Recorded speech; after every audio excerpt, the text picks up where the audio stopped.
Hey there everyone, Happy New Year to you and hope you're keeping safe. Welcome to UBChef. We've got lots of new menus going on the website in the next week or so, and of course Valentine's menu is going to be launched next week, so keep an eye out for that. Remember that UBChef, it comes with all the instruction booklet ready to go, of course this video so you can cook along. It's really easy to follow, but it gives you a chance to be a chef at home and a little bit of plating up, a little bit of using your kind of skills at home, empowering you as a chef.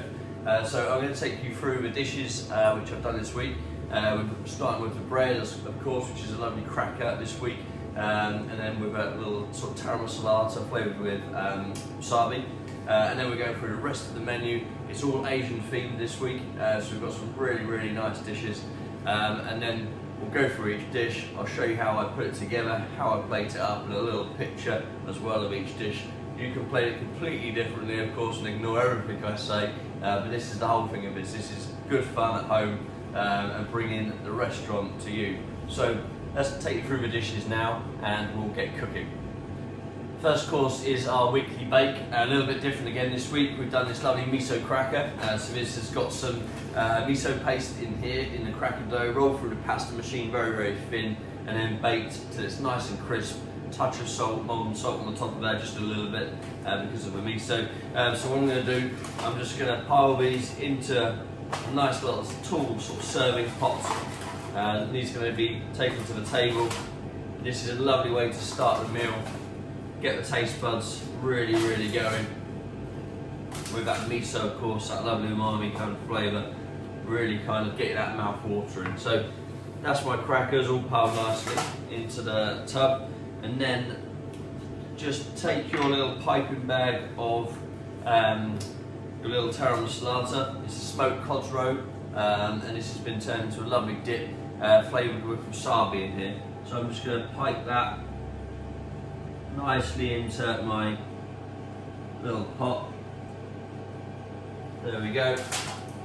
That goes on the side, all ready to dip in while it starts the meal.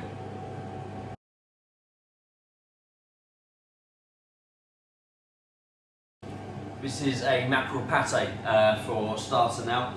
So in the bottom of here, on this little eco tub, so we'll just take off the lid. Make sure you leave this out at least 15 minutes to warm up before you're going to eat it. This is because fridge cold food, you're not going to taste it as much. The flavours will be not as intense as when you let it warm up, and then the flavours will really come through. So mackerel pâté is set very thinly in the bottom. Then I've got a lovely citrus soy jelly, just lightly set on the top. Then some pieces of cured mackerel, citrus cured again, little radish, chilli, spring onion on the top, lovely. So I'm just going to put that on my plate. So you don't need to spoon it out, it's all ready to go in this beautiful little eco tub. And then what we've done is some pumpernickel croûte. So this is some lovely pumpernickel bread, which all I'm going to do is just rest it. Get some real height going on there, like so. There we go. And then in here, little pot that you get, little sake dressing. So we've just made a nice little dressing like you normally would, the oil, but instead we've added some little touch of sake to that. It's quite a dry sake, this one as well. And of course there's a touch of soy going through the dressing. And I'm just gonna spoon a touch of that around, not too much, but this has got that lovely little salty kick, and citrus of course, which is just going to go so well with the mackerel pâté underneath. So there we go, nice easy one to start with. No one wants a lot of work at New Year, so little mackerel pâté, citrus jelly on the top, all ready to dive in.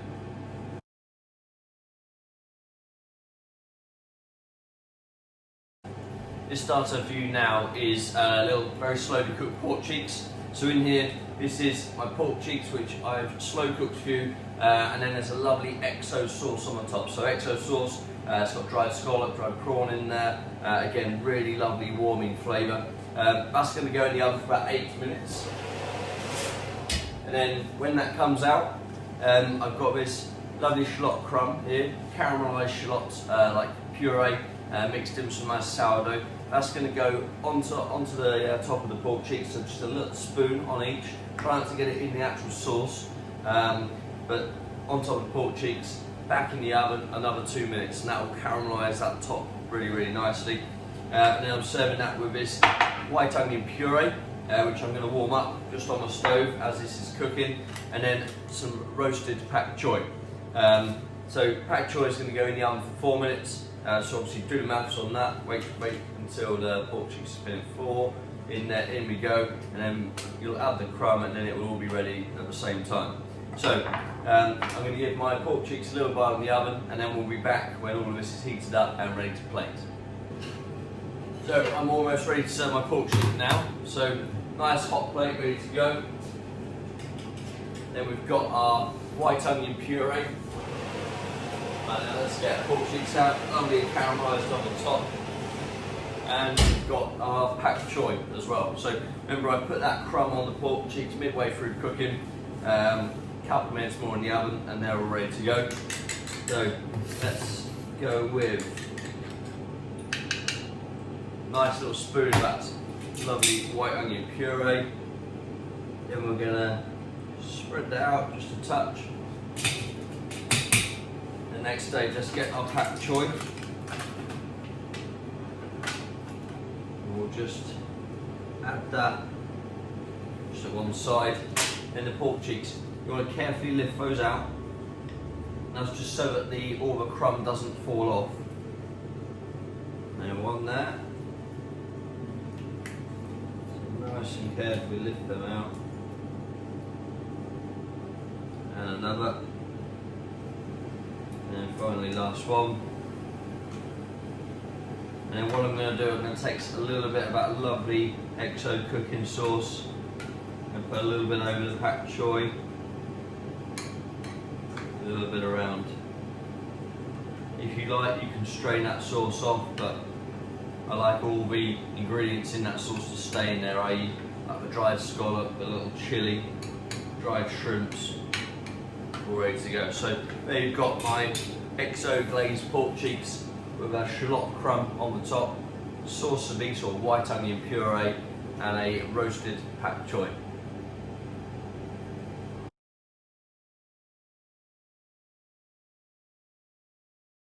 My vegetarian starter this week is this mushroom yakitori. Now yakitori is normally like skewered chicken, so the small pieces of chicken are skewered on, and then they're cooked over a very hot charcoal grill. Often on like a street food sort of stand, Japanese cooking. What we've done here, we've done mushroom, and we've skewered these. I brined the mushrooms a little bit before, then we've seasoned them nicely, and we've cooked them on a very hot barbecue, which we've got this lovely little sort of like yakitori sort of style grill. So they've got this beautiful caramelisation on there already. Lovely smell coming off them even now. And then I've got this glaze here, so this yakitori style glaze, which we're going to put these in the oven for about 8 minutes, 6 or 8 minutes, get them hot, and then we're going to brush them with some of this glaze back in the oven for another 4 minutes. And you can keep brushing them with a bit more glaze, and that will build up a lovely caramelised flavour on the top. So they're going to go in the oven now. And then, just in preparation for when we serve this, I've got a little chopped salad here for you in there. So there's chilli, which has just been blanched to take some of that heat off. I don't like the chilli too hot where you can't taste anything else. So chilli's just been blanched, and we've got some pak choy, we've got some radish, got a touch of ginger in there as well.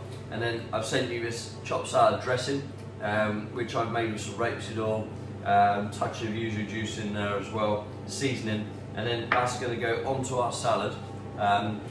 So little spoonful on there, and then this has got all the seasoning in there. If you prefer a bit more, give it a taste, and then add more dressing, of course, if you require.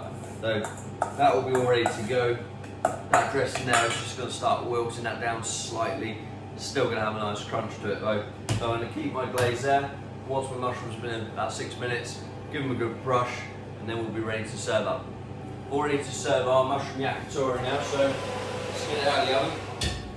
You can see where, well, that sauce is reduced well, as I've been basting it on the mushrooms, lovely and caramelised all on the top. So when that comes out, what I like to do is just move those yakitori aside, get some of the sauce, and just even rebaste them. So you get a lovely shine on the top. There we go, beautiful. So my chopped salad, which as we said earlier, we dress that with some of the salad dressing. Nice and simple, there's just lovely little pile.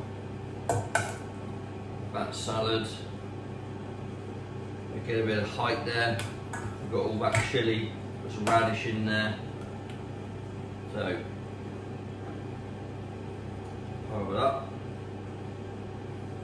Now I'm just going to take a few pieces of radish and just finish that off. And a lovely little pink outside of the radish just really sets the plate off. So there we go. And then we'll turn that plate around. And then we'll get our yakitori. Careful that glaze gets really, really hot. And a couple of those nicely on the side, they just look really, really beautiful. And then I'm going to get a little bit more of my chopped salad dressing, touch, drizzled over, and on the plate. There we go. So, mushroom yakitori, lovely little sticky glaze on the top of there, and chopped salad.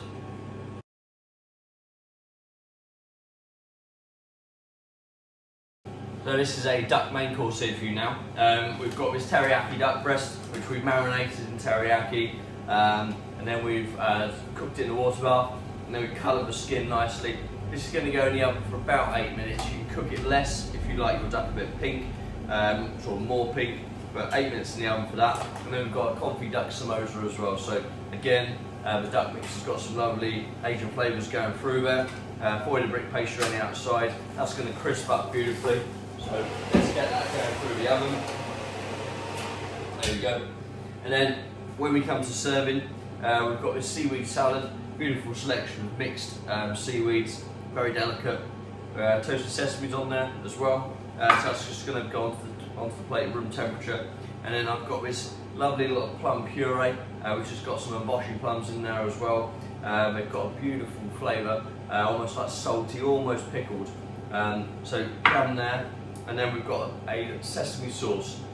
So the roasted duck bones, touch of red wine, and then finished off with some sesame oil. So I'm going to warm the sauce up when we're ready to go with duck, warm the plum puree, and then we'll be all ready for plates.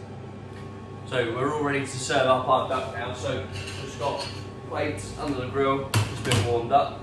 And let's get our duck out of the oven first of all. So there is our duck breast. And then we've got the samosa, which is lovely and crispy. So let's get our purees. That's the plum puree and our little duck sauce with sesame. And we've got a seaweed salad, which is again important, room temperature. Just leave that out. So let's take our duck breast out. You can see that's got a lovely caramelised skin on the top. And then what we want to do is ideally sort of 3 or 4 slices, completely up to you how much you sort of carve that, but nice carving lengthways, so we can present that up. So let's start with a nice spoon of the plum puree, which, as I said before, has got that lovely tartness to it, so it'll go well with all these rich flavours. Then let's take a spoonful of the seaweed salad. Just going to put that just at the top like so. You've got lovely colours in there, texture from the toasted sesame. So a nice little pile of seaweed. There we go. Then I take my duck samosa. I'm just going to sit that just on top of the seaweed. then we'll come to our duck. So nice few slices. So then my last one I'm just going to turn underneath. So then we'll just arrange that duck ready to plate it. Put a couple of slices just on the base, and then we can sit those main pieces of duck on the top. So, like so. There we go. Should arrange them. Beautiful. And then we'll get some of our sauce just to finish off, not too much, because you've got that plum puree on there. Tiny bit over the duck. And there we go, all ready to serve. Hope you enjoy it.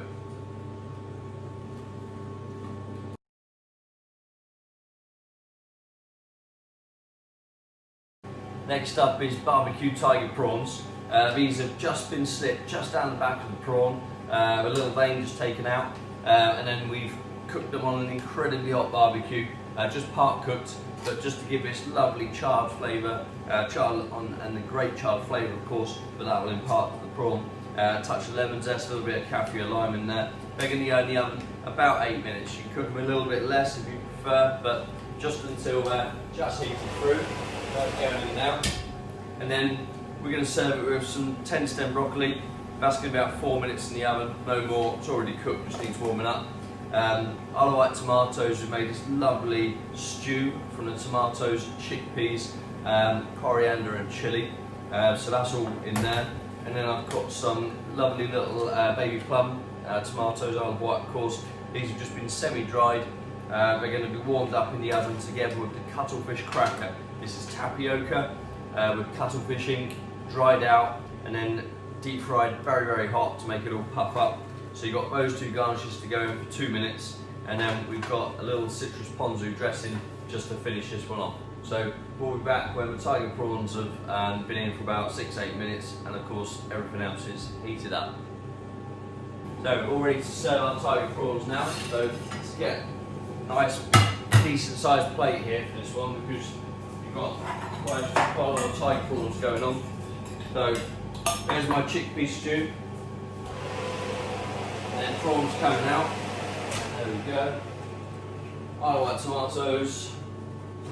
Of course, I've charred 10 stem and cuttlefish cracker. Put the cuttlefish cracker back in the oven just to crispen it through. When it comes out, it will appear a little soft, and you'll hear it almost like Rice Krispies. Then it will crispen up again. So, what we're going to do is take some of our stew of chickpeas, local tomatoes, coriander, a bit of chilli in there. So nice, good portion of those on. Then next up, let's take some of that broccoli. Got a couple of pieces,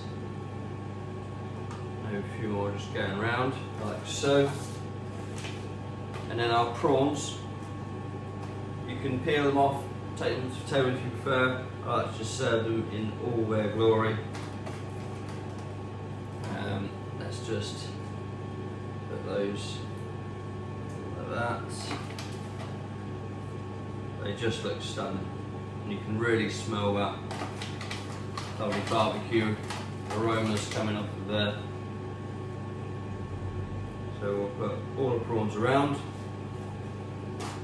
And then I'll get some of my like tomatoes. Again, these have just been semi-dried, like I said, just warmed through. They will burn quite quick in the oven where they've been dried, so only a couple of minutes in there.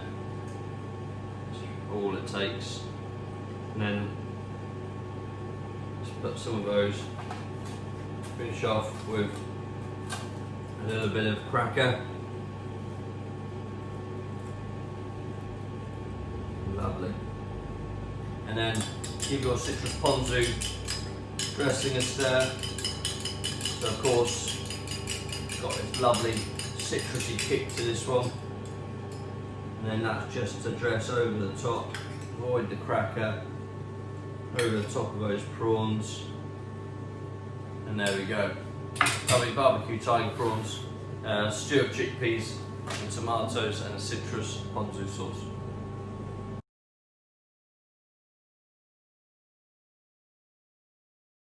My vegetarian main course for this week, we've got this charred tofu ramen.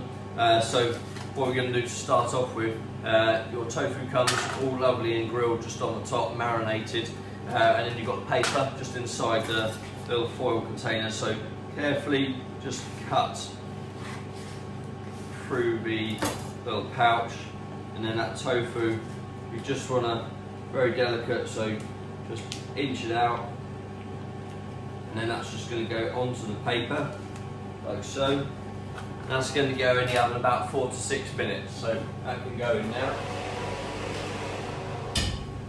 And then, really important, I've had all my vegetables. So in here you've got pak choy, we've got water chestnuts, we've got spring onion, carrot, chilli, we've got our burnt lime of course, and then we've got our noodles. If you prefer, you can put these in the oven to give them a bit of a warm. But what I like to do is have a really hot bowl and then arrange all my vegetables into the bowl itself, and the noodles as well. And then we've got our soy egg to garnish. So I'm going to get my stock heating up now, and then I'm going to show you arranging this all in the bowl and serving up. So we're all ready to plate our ramen now. So there's my bowl, really hot. Important that is. And I've got my little stock tofu, the ramen, just warming up over there. So what we'll do, start off with, is get some of our noodles. These are all cooked, all ready to go. And I'm just gonna add some of those noodles just to the base of the plate. And again, as much as you prefer, there's a nice portion in there. And just spread those out. This is gonna be the base, nice and even. They're obviously gonna start warming up straight away with that heat from the bowl. And then let's build this around. So remember that tofu is going to sit in the middle.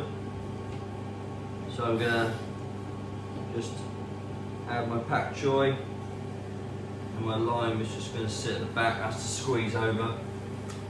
And then as we go around, nice little pile of spring onions there. Then we've got our bamboo shoots. Go in. What you're aiming to do is so you can see each kind of individual item as it goes around. So let's put some carrot in there.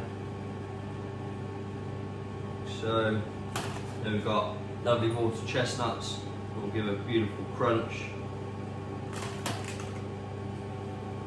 It can all go around just there. And then we've got some blanched chilli. So, finally, get your soy egg. This is egg just been marinated, sort of soft boiled, and then left in a stock of soy to get a lovely colour. I'm going to put one of those eggs to the back, like so. You can put a little bit of salt on them if you prefer. I tend to find it doesn't really need it. So, check that's all looking lovely and pretty. Happy with that. Then I'm going to get my tofu out of the oven and my stock, which is already really hot now, so that's got to be boiling before you put it over the top. And let's get a palette knife, just put a nice piece of that tofu in there, and then very quickly now we'll just get our stock, and as you pour it over, make sure it goes over everything as you pour it in. But pour it nice and slowly, and it's not going to disturb your painting almost of all those lovely ingredients. So all that goes on. You want a really good amount of that. There we go. Little rearrange. And we are all ready to serve. So charred tofu ramen, soy egg, and all those lovely vegetables and burnt lime in there.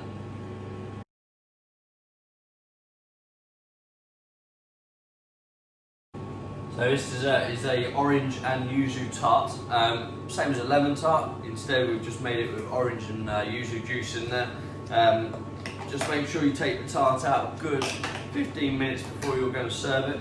This just allows it to warm up, so it's not fridge cold. You'll take everything will taste much better. So just get that tart out of there. If you prefer, you can put it in the oven just a couple of minutes, but I like to serve it just room temperature. And then what we've got to serve with it, orange creme diplomat. So this is an orange pastry cream, little Italian meringue going through there. And then I've got a matcha tea meringue. These lovely shards of matcha tea, baked meringue, so lovely and crisp. And then we've got some preserved clementines as well. These are in a little syrup with some sake in that. So the best way to do this, you can either just spoon your diplomat on the top, or like if you want to do it like me, put it into a little piping bag. So I'm just gonna go around like so and pipe some lovely little mounds of that diplomat cream onto the top of the tart. So all the way around, and again, do whichever presentation you like. You don't have to do it like this at all. Also, I should have said, put a little bit of the cream just on the base of your plate, and this will stop the tart from moving about when it gets to the table. So then I'm just going to take some of those pieces of clementine, put them on my board, just let them drain off a little bit, and then sit. You can put them around, you can put them on top. I'm just going to put some nice pieces like so. These have just been boiled up in water a number of times to get rid of the bitterness, and then they've been put in a stock syrup, cooked very, very slowly, or confit. So then let's get some of our pieces of meringue. All I'm going to do is make it look a little bit wacky. So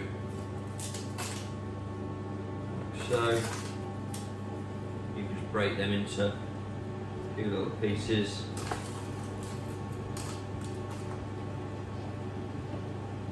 There we go.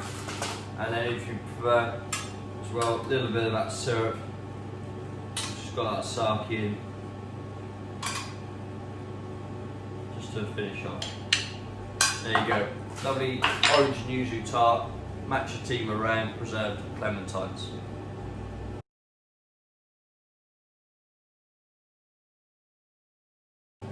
So this is a sticky toffee pudding for next dessert. Lovely, real deep piece of sticky toffee pudding here. We've got the dates going through there. Nice caramelised top, and this has got miso going through it as well. So a sweet miso. And then of course the sauce that we're going to serve with it has got miso going through that. So it's lovely little background saltiness to it. This is going to go in the oven about 6 minutes. You prefer to put a bit of foil over the top, but I tend to find I quite like the outside, just having that slight little crisp on the outside of it, and it's lovely and moist in the centre. The sauce, I'm just going to put it on the edge of the stove, and that will start to warm up. And then when we serve it, we've got this salad of light cheese, and also in there there's some kiwi, there's some mango, and that's going to provide a lovely freshness to serve with a sticky toffee. So back in about 6 minutes to plate this one up. I'm all ready to plate my sticky toffee now, so got my bowl, got my little salad of live cheese, mango, kiwi. There's my sticky toffee pudding sauce with the sweet miso. That's warmed up, ready to go. And then let's get our sticky toffee out. So, nice and careful with the tray, it's really hot.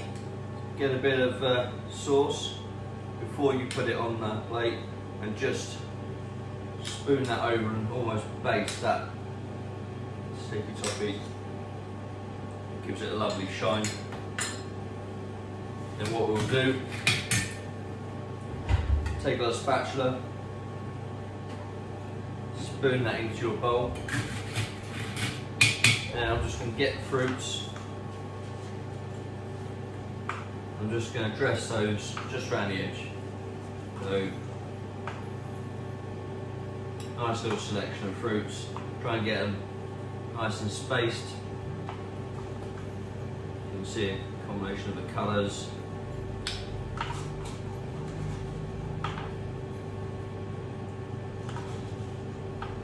There we go.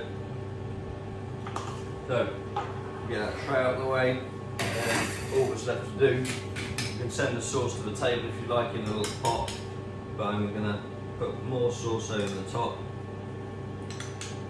and then just drizzle more around as well. There we go. So, a bit of a different take on sticky toffee pudding, but with that lovely miso paste going through it, light cheese, and of course kiwi and mango. Hope you enjoy it.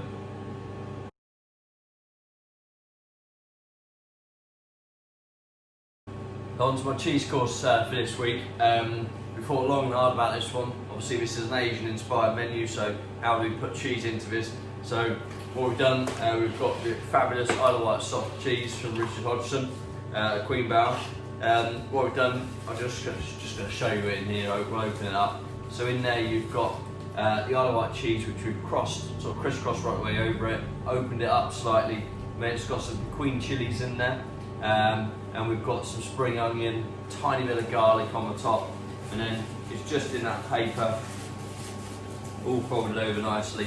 So about 22 minutes in the oven. So that's going to go in now. And then really important, before you serve this one, let it rest 4, 5, 6 minutes, because otherwise you take it out of the oven, you put your crackers, dive in, off it goes, because it will be literally molten, really liquid in the centre. You don't want that, you want it to firm up slightly, so you actually can get some cheese on your crackers. So what we're going to serve it with when it comes to it, we've got this lovely chili jam, so sweet like sweet chili. That's all ready to go there, and then the sesame seed cracker, again we've rolled it through the pasta machine.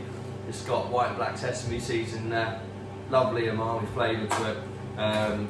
So that's all ready to go when our cheese comes out, and we'll be back in about 22-25 minutes to finish this one off. So I'm just going to grab my cheese out of the oven now. In about 20 minutes, 22 minutes that's been in. As I said, let's before you actually dive into it, let it sit for a good few minutes, 4 or 5 minutes, and that will firm up slightly. So, as we said, we're going to serve it with these lovely sesame seeded crackers. So, this is for 2. We've done this this week, so I'm going to just pile those in, and we'll do it almost like a bit of sharing style. So, there we go. Just get all those crackers nicely in their bit of height. And then I want to get my chili jam, which is lovely and sticky. And I'm just going to pour that into my little serving pot. And again, the chilies in there, we've blanched them so it's not too spicy. Just that lovely warming kind of sensation from it. And then your cheese, what I suggest do is get the paper and very carefully pull it away. Instead, it's almost like a souffle, it's just wobbling away there. The slightest knock and that's all going to flow out. So I'm just going to open it, rearrange those little spring onions and things, and I'm going to put that on there. I'm going to give that a few more minutes before I dive into it. And there you go, baked Isle of Wight soft cheese with sesame seed cracker and chili jam.